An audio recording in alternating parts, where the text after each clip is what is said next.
Welcome, everyone, to Midday Magazine for this August 2nd, 2023. You have your host, James J. Malouf here. We're welcoming into our studios today our good friends from the Wood County Sheriff's Department. We have Sheriff Shawn Becker with us. Good afternoon, sir. Good. Yeah, good afternoon. I haven't got used to that. No, that's the first time I got it right. That's the first time doing this show since we moved to the afternoons. I got it right, so you're all right. And I got it wrong. So Your grandfather didn't, though. You're all right. Thank you. I appreciate that. We certainly want to say a big shout out to our friend Joe and all of our friends at Wisconsin Rapids Community Media as well being here. Appreciate the time from them. Go to your search bar on YouTube, type in there Wisconsin Rapids Community Media, subscribe to the page, and keep up with the great work that they're doing over there. Big thank you to them. Sir, always good to see you. Thanks a lot for being in today. No, I always appreciate the opportunity coming in every month to just talk about the Sheriff's Department and family and life and all that stuff, fun stuff. Speaking of family, I couldn't help but notice you brought a friend in today. An honored guest here. My dad, Jim Becker, is up from Florida. He came up. He usually spends a couple weeks a year around this time frame, around the ski tournament and stuff. His granddaughter is a big part of the show, and aqua skiers, and was a show director. Tournament director this year. And so he usually comes up around this time of year, and I didn't tell him what he's doing, so he's not real happy with me right now. But if I told him, he wouldn't come. So I pulled in the parking lot, and he goes, "What are you doing here?" "Oh, just a radio show." Nothing big. I'm staying in the lobby. I'm like, "Nah, let's just come in." Yeah. I got to tell you, sir, I appreciate you being here. You not only that, but you look great. You look better than I do. So you being on camera, you being on the air here, you're in a good place. Well, I don't think you dress up too well for the air. You don't. No, that's a good point. It's a very good point. But thank you for being here. Appreciate the time. Thank you. Yeah, no, it's an honor to do that. I know I brought Julia on the radio.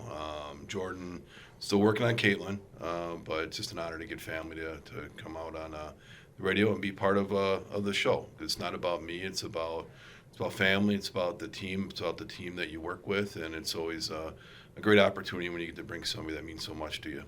It reiterates that. It brings it to light. You being here, it brings a lot of that to the fold. So I appreciate that, sir.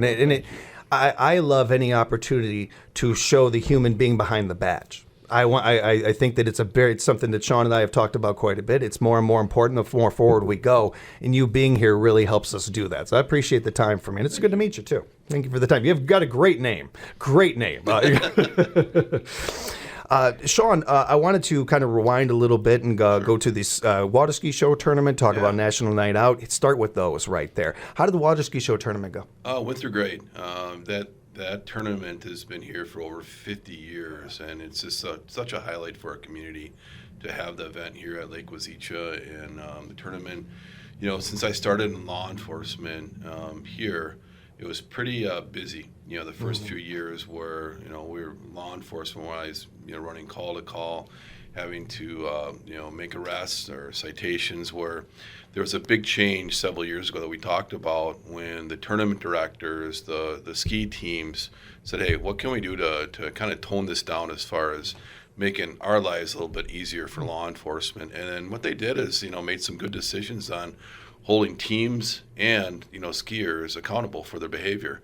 And that was a game changer. That was a big change for at least people behaving in the community. I'm not saying that there was tons of really bad things going on, but there was some issues that we had to shore up, and that made a big difference many years ago. I remember Maggie Malouf and the people around that time that put their heads together and hey, let's just make a change. And since then, we've been having very minor law enforcement issues. The tournament is run by great people that come into the community and the locals. You look at the aqua skiers, of course, I'm very biased since I was an aqua skier for many years.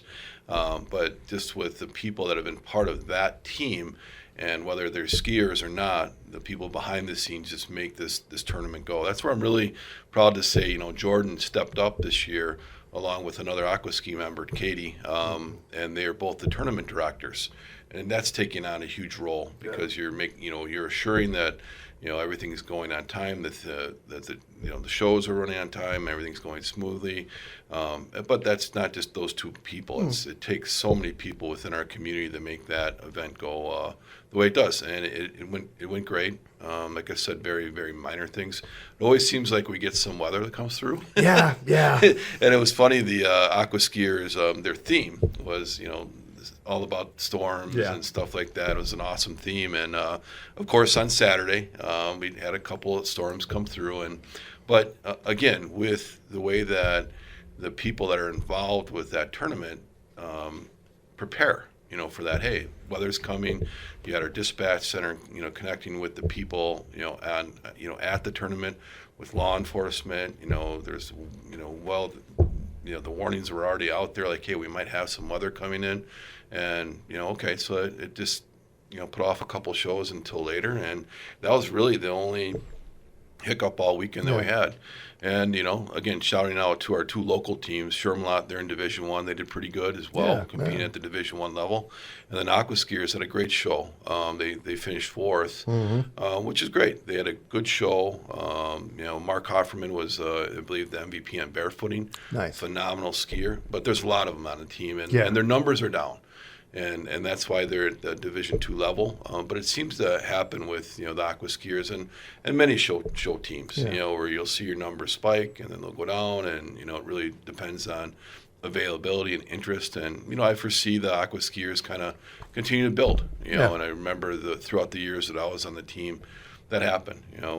When I joined with Jordan, we were Division III, and then then a lot of really talented Aqua Skiers that hadn't been skiing for a while came back, and then boom, all of a sudden we're in Division One and putting on some phenomenal shows. But again, it kind of goes up and down, and I know that every team's like that. But overall, the tournament was a great success, and it's something that our community can be proud of. It doesn't happen very often where you get something that has been around for that many years. When Jack Luke started it, and just the history behind that is unreal. There's a historical marker out there that if you ever get to Lake Wazeecha, please read it. You'll see and you'll get to feel just the history of what goes on at Red Sands Beach. I feel it when you mentioning it. I feel it. Yeah, I've read it a number of times. It is a history guy. I love stuff like that, and that's one of those ones that really helped me feel closer to the area. And just kind of piggybacking on some of your saying there, this is a little apples and oranges, but when we came to this area and we were the first summer here, and the Water Ski Show tournament comes up, we hear what this is and everything. Immediately, I remember my mom and dad talking about the taste of Chicago and how in the city it's a melting pot. Chicago is, but with the taste, when that comes around, you got people from all over the state, people from next door states coming over and everything. And with that, you have an influx in, oftentimes crime or things. And it's just something that the city has dealt with forever. Right. So we have that mentality, and we think, all these out-of-towners coming in and everything. Boy, I don't know how this is going to be. We've been in this area for 20-some years, and I'm not saying that there hasn't been issues there or making light of all the work that people do to make that go, but that is a finely tuned machine. The way that runs inside and out every year. And while there are hiccups and troubles, not nearly as bad as we thought it might be coming into this area, or just you would assume looking at it on paper. I don't think everybody is familiar with some of the stuff you started with there about some of those changes that were made to help with that. That's really insightful. I appreciate hearing that. Yeah, no, it comes down to the communication of not just law enforcement. It's not a secret to the Wisconsin Rapids Police Department or Grand Rapids Police Department, but it's everybody working together to make the event safe. You have a lot of fire and EMS that are aware of it. You've got rescue that Wood County Rescue's out there the whole tournament. They're the responding emergency folks that if there is an issue on the water, they're going out to help somebody, or if there's a crash or an emergency around the area, they're going to it. So we're very fortunate to have those volunteers there from start to finish of the tournament. But it boils down to everybody working together: law enforcement, EMS, your public officials that help make this and support the event. Without them, we wouldn't have the event, to be honest. So it takes a big team to put this together, and it's something that our community should be proud of. Already looking forward to next year, and looking forward to seeing not only how the event goes, but we're taking in the event next year. I want to send a big thank you to Crossview Church hosting the National Night Out and having that yesterday. How did that go? Great. We had representatives there. Got to give a shout out to Eric Dobbin from Wisconsin Rapids Police Department, who helped spearhead putting that all together with all the law enforcement and EMS. That's been a great event going on for just the community to come out to spend some time with us. Matt Souza brought our UTV out there, and it went really well. It's one of those, again, public community policing events that are out there for people to get the opportunity just to spend some time with us and hang out and just to see what, law enforcement, fire, EMS is all about. Events like that, the Touch a Truck, the Family Center had a little while ago, these kind of things, they're certainly great for those nonprofits or for the event theme. But to the point of what you said there and what we were talking about earlier, and you and I have talked about many times, making, in this day and age, creating more and more empathy and a better bridge between our communities and our law enforcement is always at the top of my mind. And every opportunity we can do that seems like a good thing. Always appreciate it anytime that we can partner with a public event, whether it's the rafters or anything, within the area or county. We're all in to do something like that. It just gives people the opportunity to see us for who we are. It's not all about the badge. As you already mentioned, there's a person behind each badge. You kind of piggybacking from that into the fundraising. You got some fundraisers coming up. Yeah, we've got one going on right now, ongoing. We've got a calendar raffle going on for our special response team.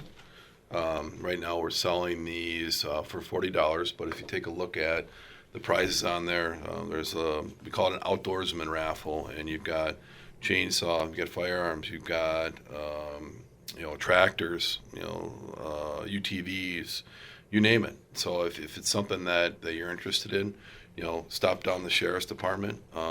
We'd be happy to sell you a couple.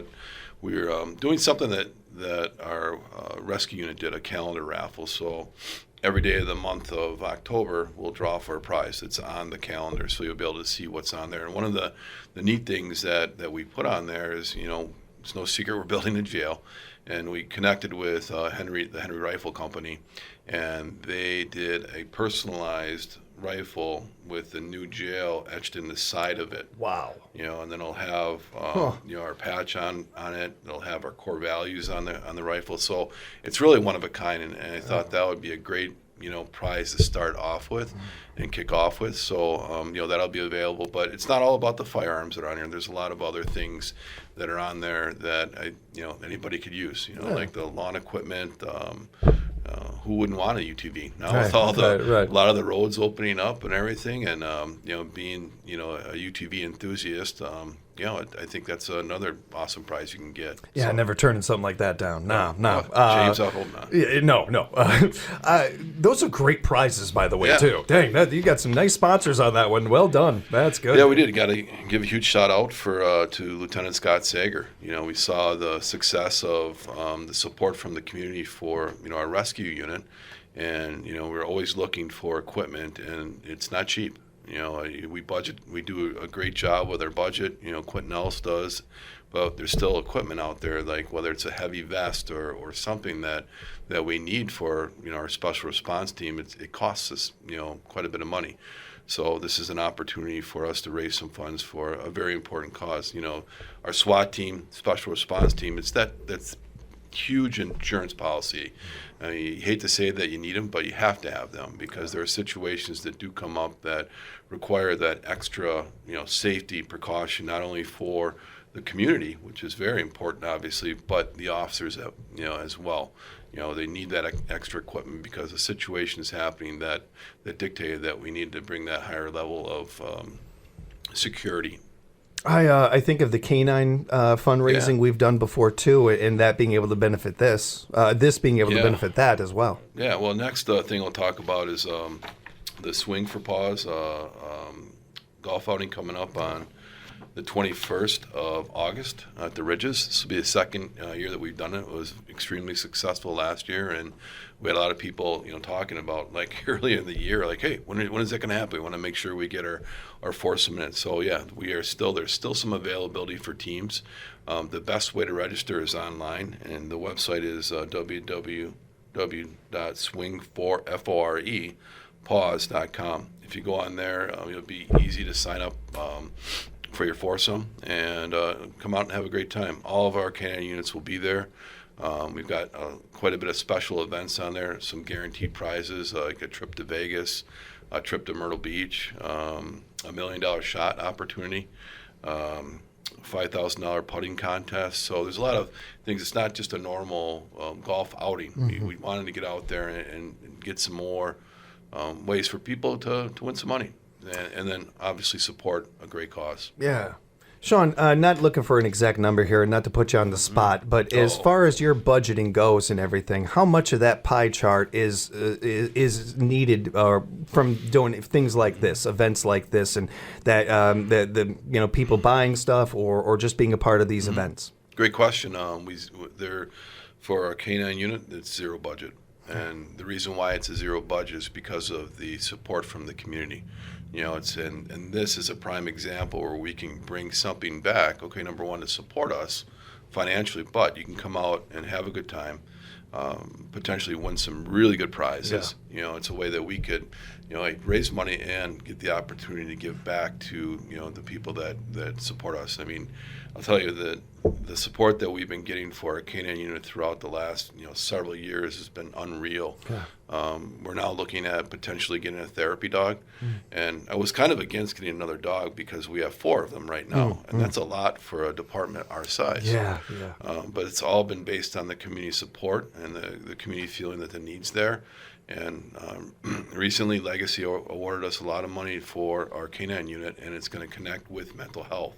And that's where we've talked a lot about how we feel about mental health and how supportive we are about it. Well, how can we connect our K9 unit to mental health? And not only with our current, K9s where we can get out in the community and do even more than what they are, a therapy dog is something that we're strongly going to look at and most likely get sometime next year, where we can get out in the community and just do something a little different with that. People, when they think of a K9 unit, they think of a dog that's going to go out and help arrest somebody or find drugs or something along that line. Well, here you have a therapy dog that's going out into different situations, whether it's school presentations or anywhere in the community that we can go out, even in our jail. I think there's a great opportunity there just to have a dog that's available where people are incarcerated, and that might be just a calming effect on people that are struggling while they're in custody. That calming effect leads to a person who does what they're supposed to do in jail, learn from what happened, grow, be a better human being, evolve, get out of jail, becomes a taxpayer, getting a good job. Seems like a good system. Seems like a good idea. Like that. It's a nice reminder too of what the jail system is. I think sometimes we get people that forget that they just want to throw the book at everybody and forget about the purpose of our system. The dog part of this is also interesting to me too, with the rise over the last 10, 15 years of dog culture and people loving dogs. One of those silver linings of that is looking at the stats like across the country and K9 units getting more attention, getting a little bit more, maybe not the assistance we need there for funding and everything, but at least a little more, hey, this is important. Yeah, no, it's, like I said, I'm very proud to be part of our team that has expanded our K9 unit, and that's through completely the community support, bottom line. We wouldn't be in the position we are if it wasn't for the people in the community that step up and provide the donations and support for our K9 unit. We're blessed to have 4 of them. We have 4 great handlers, and again, back to the outing, you'll get the opportunity to meet all of them. They'll be there. You can interact with them, interact with their partners. They're all awesome. They do a great job, and we're very, very lucky to have them. You mentioned Legacy. Let's touch on that a little bit before we go to break, in the work that they have done in helping out with a lot of these things. Yeah, I can't say enough about the Legacy board, and Mike Bovey, who oversees it. In the last 4+ years, the support that they've been giving the Sheriff's Department. We talked about it recently at our Public Safety Committee that it's unreal. Once we started with that, the passion for mental health and working it through our department and finding out ways that we could really have an impact in our community. It started with our jail, and Legacy helped support our mental health initiative in our jail, getting counselors working in our jail and connecting with Aspires Behavioral Health, having somebody within the facility that is a counselor that can connect with an inmate, work with them and get them through that situation while they're in custody. That was like the foundation, that I saw working with Legacy on from my perspective, and they've been extremely supportive, throughout the years, giving us lots of funding, and that tells me that, I think in our community here, we're on the right path of what we're doing with mental health and how important it is for everybody. Everybody has times in their life where they struggle, and that's okay. And then just make sure that there's, you seek out the opportunities to get help. And again, with the jail, part of the reason why we're building a new facility is because we don't have the room to provide the programming and investing into mental health, within the jail setting. They're the foundation of getting us going with that project, and we've been continuing to expand that. Now you look at what they did for rescue. Last year they are funding an airboat. And you go back to I don't know how many years ago when rescue almost got cut, and then the county board brought that back, which was the right decision.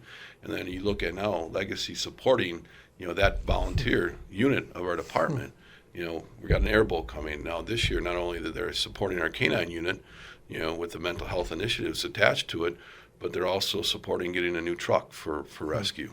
That's huge because those aren't cheap. So it's just, I'm really proud to say that, with Mike Bovey and the foundation, the board, very honored that they selected, us for, several times to help us moving forward with what we need to do. When it's interesting, I was going over some old notes, and I found that you and I have been doing this for about 4 or 5 years now, talking. It's just crazy to me. I can't believe how quickly time goes by. But when that first conversation we had and everything, the very first topic was mental health, and touching on that, talking about it. And here we are these years later, where now it's not it's something that we have to say in a hushed voice. Right. It's pretty in the the lexicon around the universe and the world, and everybody's talking mental health. Now is the time to put this to action, though. We've done a good job of bringing awareness to it, but now it's time to get our hands in the dirt and actually do some work. And things that Legacy are doing, they're helping that happen. Right. It's. I don't know if we really even have we can even really say at this point in time how big of an impact this has. 5-10 years from now, we're really going to be able to see. We can feel it now. We can tell one now. But I genuinely think that the real true impact of this is going to be for future generations, for people going forward. No, I agree 100%. And we've talked about it. You go back and, just in my career, where, you had that stigma of mental health, and, you didn't, you're looked at differently if you went and, sought out some help. But now I feel it's done a 180. I really do. Yeah. I think the opportunities and things that I think that have been identified now is just finding the people that are in the professional services that are counselors, psychologists that can help you. I mean, we need to get more people in that field to help everybody out because the need's there. I think the stigma has changed a lot. It's okay to get help from either a counselor or your church or wherever. It's okay to do that.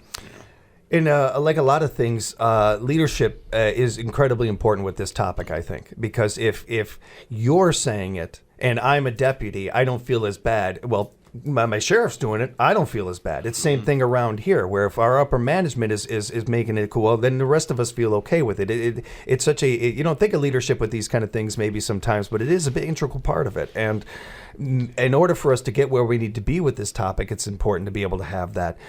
You mentioned before about the idea of for inmates having the therapy dog or something. I love that idea, and I think that's great. And we've seen proof of that throughout the country, even here in Wisconsin. But what about for officers? Is something like that, or is there something like that for officers? A therapy dog? Yeah, I'm sure it's out there, but maybe not even just a therapy dog, but just the opportunity to vent, to get these things off. Is there resources for officers for this? Yeah, one thing that we've been working on really hard is the mental health of our law enforcement officers, because we lose too many people, either close to retirement or after retirement to suicide. The rates are very, insane. Very, very high. Wow.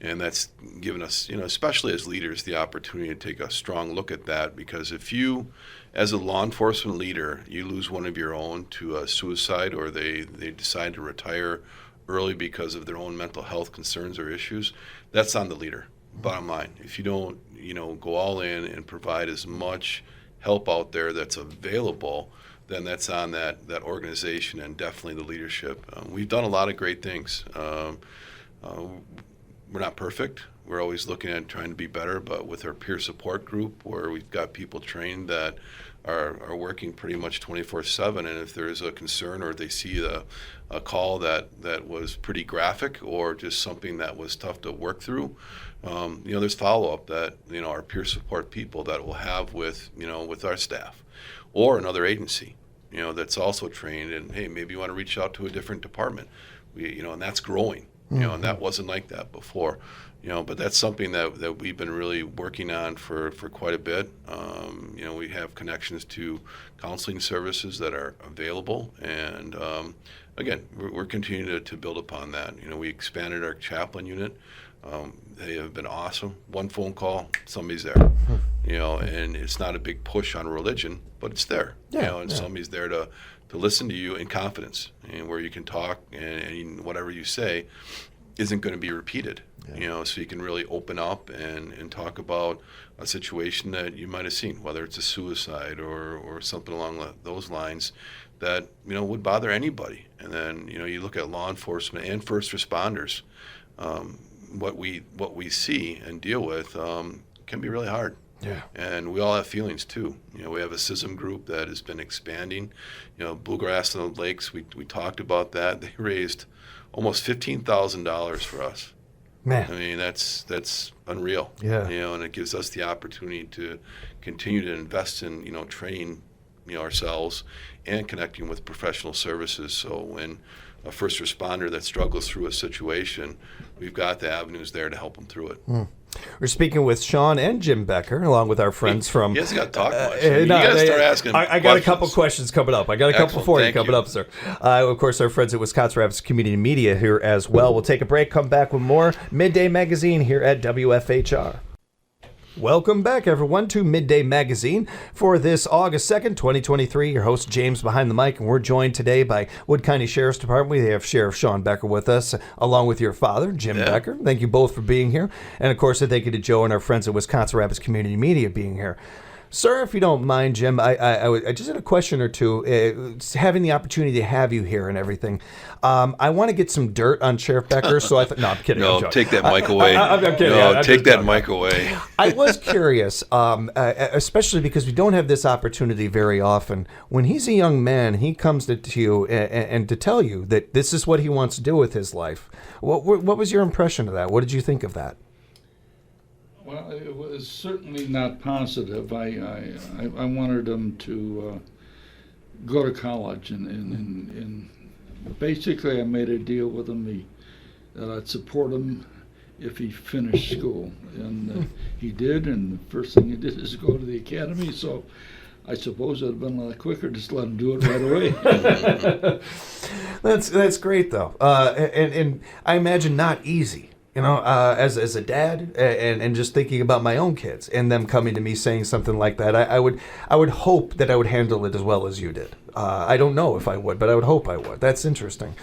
Throughout the time that he has been doing this, have you found that you worry not as much, worry a little less? Have you been able to find a balance with that? That is another thing that I'm curious about. Well, I think that as time goes on, you get a little callous to what he's doing, and he's not on the beat anymore. He's not running third shift or second shift. It is a lot more comfortable. Yeah. And how proud are you of him? how proud? How proud? Like I'll let you take it. He's done wonderful things. Yeah. I just. It just surprises me how good he is.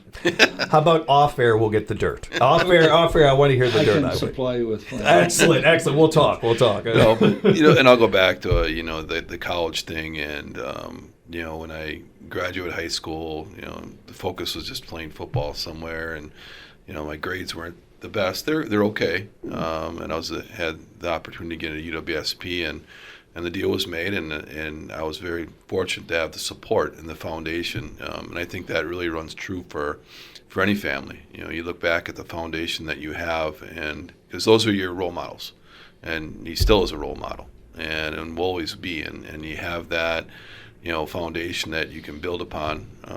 It really gives a huge credit to where I'm at right now. I wouldn't be in the position that I am right now if it wasn't for the support from, and love from my dad, and all family. It's not just about my dad, but that's a big foundation for anybody. If you have somebody behind you that means a lot, it helps you be more comfortable moving forward. And I'm very, very grateful for being pushed in the right direction, because I have no regrets on getting my 4-year degree, and having that support, because back in the beginning of the career when I chose this path, most people had the opportunity to go through a 2-year associates, and there's nothing wrong with that. It's still required by the state to have 60 college credits, but you get to that point in your college career, boy, I could jump ship now.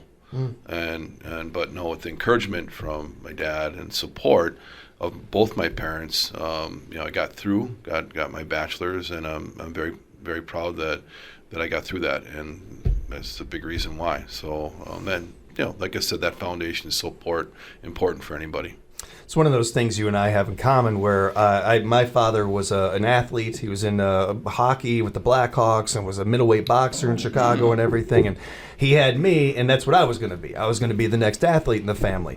I don't know if you could tell, sir, I don't have an athletic build. I was not built for athletics. I tried. Well, I can tell you, you're not a hockey player. Yeah. But so as a young kid, at 7 years old, I went to my dad and I was like, I know what I want to be. I want to be an actor. I want to be an entertainer. And my dad, one of those manly men kind of guys and everything, looks at me and says, that's cool. Just be the best. And he's supported me ever since. My mom and dad have given me, the only reason I'm in this chair is because of the support from my parents and what they've done for me. Just to piggyback on what you're saying there, and to really speak to people out there when it comes to those moments when your kids come to you and they bring you that thing that you don't want them to bring to you, that support that you have, and not making it about yourself and making it about him, it's still paying dividends. It's still showing and everything. And I think that that's one of the more cooler things we can do as parents and as kids with our parents. Yeah. I agree with you. And a little dirt if you want it. I'll bring it up. Yes. We got the dirt, Joe. We got the dirt. That's fine. The camera's rolling, okay. right? The camera's rolling. Yeah. Please edit this. No, I'm just kidding. We've been swapping, baseball cards and talking about the Chicago White Sox for many years. And, back when I was in probably second grade, I wasn't behaving the best in school. So I was being bribed by my dad. If I would behave, like I had this little book that my teacher would sign off on every day, that I behaved. I did well in school or whatever, and then if I behaved for 5 days in a row, he would buy me a pack of baseball cards. Nice. And that was in 76, 77. So it was a great incentive. Yeah. But now I have him to blame for me continuing to card collect. Right. Really started something there. But it's kind of cool, though, as the older I get, I can afford at least some of, not super expensive cards, but cards, back when I was a kid that I couldn't afford. Yes, and then like those sets from, this 76, 77, 78 tops, baseball and football cards. If I see something for sale for a reasonable price, I'll probably grab it. Like we were up in Crandon last weekend, and there was a flea market going on. We were visiting Jordan and her husband, and we went to the flea market, and my wife Julie was real happy with me. But I found this area that the guy was selling cards, and I'm there. Like I found one of my favorite cards, a Roger Staubach 1978, and I'm like, I'm buying that, and so got through it. But anyway, just a little dirt on how I was bribed. That's to interesting. Kind of go on the right path. Nice, and thank you again for sharing that, both of you. Appreciate that. I wanted to talk a little bit about this housing contract you got to sign and lead that into the new jail update. Yeah, the new jail project's going well. Samla's group is doing a phenomenal job overseeing, the project itself as project managers. You've got so many different contractors coming in for different phases of the project, and they've been just doing a phenomenal job with that. It's on time. We should hopefully, we're targeting occupying the jail a year from January. That's what I thought. Should get done around October. And this is a learning process for all of us. I thought, okay, if the jail is ready to roll in October, from a year from October, hey, we're in, let's go, let's move. But you have to go through like a dry run period. And that could take a couple months, just getting the staff used to the new facility, because it's going to be completely different. And Ted Ashbeck, our captain in jail, has been doing just an outstanding job with the transition team, getting different policies, ready to go, and the ideas of running a new jail. So no, it's that part of it's going really well. The jail itself should be enclosed probably around October. Most of the panels are up, so you can't miss it when you drive by the courthouse. But they've done just an outstanding job matching the jail to an historic building. It's gonna look really nice. The building itself is gonna look nice. Let alone that is. It's one of those things when you hear it, it makes perfect logical sense, but you didn't know beforehand. It makes sense that they would have to kind of do a dry run to get used to the surroundings and everything. But I wouldn't have thought of that. That's interesting. I would have thought the same thing you did. Doors are open. Let's go ahead. Let's roll. But I get there's a process, and again, when you have a great team, you work through it together, and we're very fortunate, and that goes through not just the sheriff's department, not just the Samuels group. It's the other resources out there. Our county board. They've been just. I always like the opportunity to brag about them and bringing them. Bringing us to where we're at right now. But one thing recently, we sat down with Wapaka County, who we house 75 inmates with. Our contract is up at the end of this year, so we knew we had at least one more year to house inmates out of county. And I got to give Sheriff Tim Wells a lot of credit, because we sat down and negotiated another contract. Didn't gouge us. The price went up a little bit per day, from $36 a day per inmate to $38. And $2 is an increase, but if you look at the going rate at other counties, and they're charging $45 to $50 a day, even more. So I appreciate Sheriff Wells for sitting down and doing not a very long negotiation, and we really appreciate it. So we're in the process of signing that contract, which will be the last one that Wood County should ever have to do.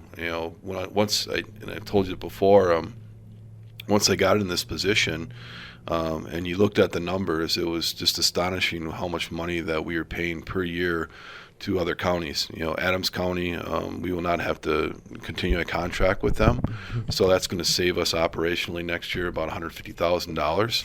And then we'll have 75 for one more year, and then they said we can even go month to month if we need to, which was another nice thing that Wapaka County did for us. But no, that was something, going through that negotiation, knowing that, the next sheriff or sheriffs to come will not have to ever do that again. And the county won't be put in a position that they have to house inmates out of county. I think at some point, years down the road, or maybe even sooner, we can look at housing other inmates. But the priority will be getting operational. So our staff is comfortable doing, moving forward with the inmate population that we have in Wood County and going forward from there. But again, a great feeling, not for me, but for our department and the county, that we won't have to go down that path ever again. It's also interesting that that's going on, the jail being built, and all of these things happening, and just a little way from us in Point, they're kind of in the like a couple steps back in this process, trying to just figure these things out. And I don't know for other people, but I can't help the perspective of, man, it is really nice to have this in place where we are now. I don't begrudge them or envy them in their situation. Yeah, no, that's a great point, because what we have is, Wood County government and Wisconsin Rapids, Marshall, all government working together. Because without the support of especially Wisconsin Rapids and the city council, we probably wouldn't be where we're at right now. They were extremely supportive as we went through the process of permits and things like that. They're awesome. Our mayor, Shane Blazer, everybody, move forward once they had that information. They've been very, very supportive, and without them, I don't think we'd be where we're at. I can't comment on Portage County, Stevens Point. I know that they have to work through their things. We're just lucky that we have people that work as a team, and it doesn't matter if you're in the county or city. It's moving forward, and Yeah, with their situation, I don't. I know quite a bit about it, but I would never pretend to say, well, they should do this or they should do that. Just seeing that it's just an issue and all that, seeing where we are now with Yeah. this is a real. The perspective can't be lost on me that we're very fortunate to be where Yeah. we are with this. That we're well past shovels in the ground and everything. We've got that already done. It's now. It's just a matter of time before this is up Yeah. and running. Have we talked about enough? Really, what's going to happen with the old building? Well, what will happen once we're operational, that phase of the project, once everything's moved into the new facility, it'll come down. That's we took a look at, do you renovate it, or remodel it, or what would be the best. Remodeling will cost us more than taking it down. It's an old building. Remember, it's built in the 50s, added on in the late 80s. It's just not functional to really change it into something else. For a short time, we'll probably have some training opportunities, which will be nice for our staff, for correction staff. But eventually, it'll come down, and then that'll free up some space on the courthouse campus. There'll be some more parking, some green space there, and then again, our county board, that forward thinking of the next elected officials, the next generations to come. Maybe you could add on to the courthouse going in that direction, towards the east. So that opportunity is going to be there. So, no, we'll tear it down. Yeah. And I wanted to talk a little bit about some of the other activities, some other notes that you have we were going to get to, and maybe if we have time for. Sure. Last Monday, we had the end of watch golf outing at Lake Arrowhead. And what that is a golf outing that honors law enforcement in Wisconsin, that those officers or deputies gave the ultimate sacrifice while they were doing a job that they loved. And it rotates around the state, and then where it winds up is in a jurisdiction that lost an officer. So I always try to do the one in Adams County because we lost a deputy sheriff there almost 20 years ago, or just over 20 years ago, which I vividly remember. Michael Shannon was killed in a line of duty. He left, came in for court on his off day, and then a call came up on a dispute with some trees with a landowner and a tree cutting company or something along those lines, and he went to it, and the person that was having the issue with the trees being cut, I think they're near power lines, shot and killed him. And I had worked the night before on 11 to 7, and my pager went off. Was on a SWAT team, and I remember waking up like an hour into my deep sleep and just looking at my pager and what it said. Officer had been shot, something along those lines. Get to our rescue garage, and then we deployed from there, and we arrived. And I'll never forget listening to the person that took Mike's life trying to negotiate over the regular airways because he had Mike's portable. And they're trying to talk him to come out, peacefully, and what he was doing. Again, these are the calls you just never forget. He's trying to talk us up to come up so he can, shoot at us. And once we got, personnel there, our SWAT team, Juneau County's SWAT team, we had a perimeter, well established. Many other law enforcement agencies, we devised a plan to bring him out to try to arrest him peacefully. And I'll never forget with my SRT partner Scott Drew, was the police chief in Port Edwards, great friend of mine. We were positioned, watching him, waiting for him to come out. And Juneau County was on the other side of in a different position, so we all could really kind of watch this individual come out and try to arrest him. Yeah. The guy came out with a rifle, and he shot at the Juneau County team. Fortunately, they missed, and they shot back. They missed him, but he acted like he was shot, the suspect. And then at that point, we arrested him. Just something that I'll never forget. So transitioning back to this golf outing means a lot to me because this is 20 years ago, and I got the opportunity after the outing just to sit and talk with his brother Tim, who works at the Adams County Sheriff's Department as a dispatcher there as a sergeant. And it's still a hard conversation, and even with him when he lost his brother, early on in Mike's career. And Mike went through Mid-State. There's a lot of connections that Mike had with the Sheriff's Department, Wisconsin Rapids, in this area. And it's just something that it's important for me to go because it's very humbling, and it's not about having a typical golf outing. There's a lot of meaning towards it. When you talk about the people that gave that ultimate sacrifice, and they didn't not only honor Mike, but we've had a deadly year in Wisconsin with how many officers that we lost just due to gunfire that were murdered, and it just it gives us a time to think about the people that gave that ultimate sacrifice. And then you see the family members that come and we get the opportunity to honor them as well. I had a very violent, weird upbringing, and I can't think of many things that I haven't had thrown at me, or my family hasn't had thrown at me. And you say a story like that, and I have no perspective. I have no tie-in. There's nothing I can bring up, nothing I can touch on in my life that can even come close to what it is like to be in a situation like that. I thank you for sharing that. I'm glad you're here, and I'm very appreciate that you share that story. It's important that we hear those things. I can't imagine it's easy to talk about, even 20-some years later. Thank you. This is how we create that bridge. This is how we make that happen, and we make it stronger and stronger, showing the things, the situations that our officers go through, and the things that they are still living with years and decades later. I don't like you to be an example. I let you just live your life, but I appreciate it. It's how we make things better in our society, is sharing this stuff and showing those kind of things. And for us as citizens to hear these things and realize and put ourselves in your shoes for a second to what that's like. I don't think you have to have a great imagination to be able to do that. Put yourself in your shoes and be like, that is a situation that not many of us know how we would handle. Yeah, it's a harsh reminder of how this profession can change in an instant, and there's no way to predict it. The only way we can do is train for it, and then be supportive of each other when something like this happens. Coming back to the mental health aspect of things and the importance of why we talk about that so much too.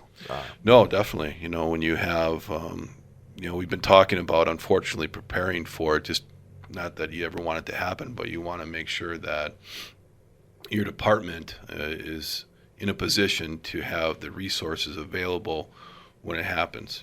A recent tragedy, they talked about, okay, how are you going to prepare for a line of duty death? And then weeks later it happens, over in the west side of our state. And with that's brought more and more, awareness of what we need to do as an agency to have things in place to work through the situation. First things first, it's all about family. If you have that tragedy, you need to get out right away and talk to that family immediately, because we live in a life of social media that it's going to get out there, and it's going to get out there fast. And the family you owe that to the family to make sure that they're aware of what's going on, and then moving forward from there. Like I said, like you said, the mental health side of things with this profession, you've got to look at every opportunity that you can have available to help people through, especially tough situations like this. We've only got a minute or two left here, Shawn, but I do think sometime it'd be great to be able to talk maybe a little bit more about that without prying. I don't want to ask any questions that I shouldn't be asking beforehand, but I haven't thought much about that, of having to inform families. And in this day and age where we have a 24-hour news cycle, we have 24-hour social media, I hadn't even thought about that having to get ahead of that. That's an interesting topic. Be happy to do that, and I'll bring our chaplain, Dave Bratley, over. I'd appreciate that. He has the most experience in our department with our chaplaincy, and we've talked about it. How do we prepare for it, just because of these harsh reminders that are out there. With the last minute or two we have, I don't know if you had anything else you wanted to touch on, or if you want to go over some of the fundraising events we have coming up. Well, yeah, just the calendar raffle, if you'd liked one. We have them at the Sheriff's Department. We have them out in the community as well. So please come out and support us with our special response team, our K9 golf outing, August 21st. Still time to get on that and be part of that. And then lastly, thanks, Dad. I know you weren't real happy. I had to trick you into coming. I apologize for that. But I figured if I did that, if I told you, you wouldn't have been ready this morning. No.